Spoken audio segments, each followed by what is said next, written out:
When you look up a property on Pelago, the information is broken up into 5 tabs: property, comps, rehab, flip, and rental. We start on the property tab, which you can think of as the info that you would find on traditional property sites. On the left, we can see the photos of the property and a street view.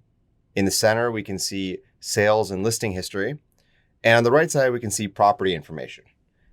If we click on these drop-downs, such as the structure one, we can see structure information. The next tab is the comps tab. Because Pelago is designed for investors, the comps tab looks for comps that are already in a renovated condition. We can look at the photos of the subject property by clicking on the thumbnail photo in this top right corner. When we do that and click through, we can see that this house could use a little bit of work. If we click out of here and we click on the comps photo, we can see that this property is in a nicer condition.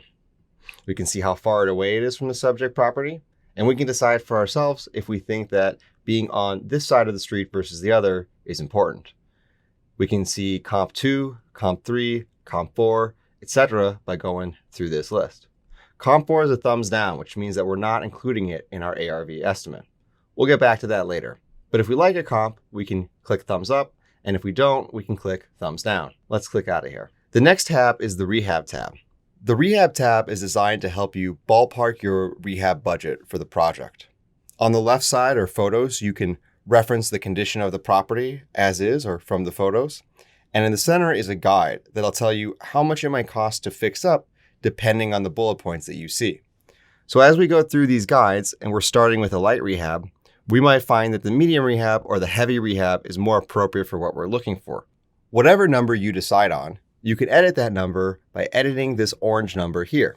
So let's say we think it's 80,000, we can type in 80,000. When we go to the flip tab, that number is going to persist. And we can see over here that the rehab costs are 80,000. Likewise, everything that you see that's orange, you can edit. So if you think the carrying time should only be 5 months, you can edit that and it'll update the rest of the calculator accordingly. For example, carrying time affects carrying costs. If we click on this down arrow, we can see all the costs associated with time. So for example, if a project takes longer, we're going to pay more of the annual taxes than we would if it was a shorter project, and vice versa. One of the biggest carrying costs are your interest payments on a loan. On the left side, we can see interest-only financing. And if we click on these drop-downs, we can see the different financing terms that they're currently set at. Right now, we have a 20% down payment, an 8% interest rate, and 2 points for the origination. If we change the 8% to say 10%, we'll see how these interest costs changed accordingly. Our next and final tab is the rental tab. The rental tab helps you estimate the cash flow and long-term projections for the property. Just like the flip tab, everything that you see that's orange, you can edit, and all the arrows you can click on to open up more information. For example, the monthly costs, if we click on that, we can see all the costs associated with the cash flow. So this also includes, for example, a property management fee, a maintenance budget, and a vacancy budget. Maybe if the property's already nice, we don't really want much of a maintenance budget in there, and we could change this to say $50 a month. When we click save, it updates all of our costs, and our graphs on the right will update accordingly. Below the monthly costs, we can see our long-term assumptions.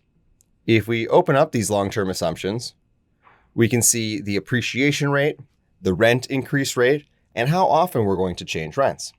Right now, we're changing rents every 2 years. If we switch this to 4 years, we're going to see more of a stair-step pattern on the right, where rental income is only growing every 4 years now instead of every 2 years. The last set of assumptions we can edit are the financing terms. We can put in and change our purchase price because it's orange, and if we click on this dropdown, we can see the terms for our loan. Right now, we're using a 30-year loan with 20% down and 4.5% interest rate.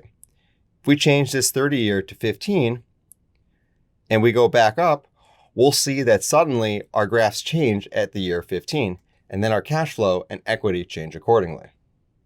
There's a lot more to cover about Pelago, and in our other videos, we're going to do a deep dive on each one of these tabs, as well as talk about some other parts of the website.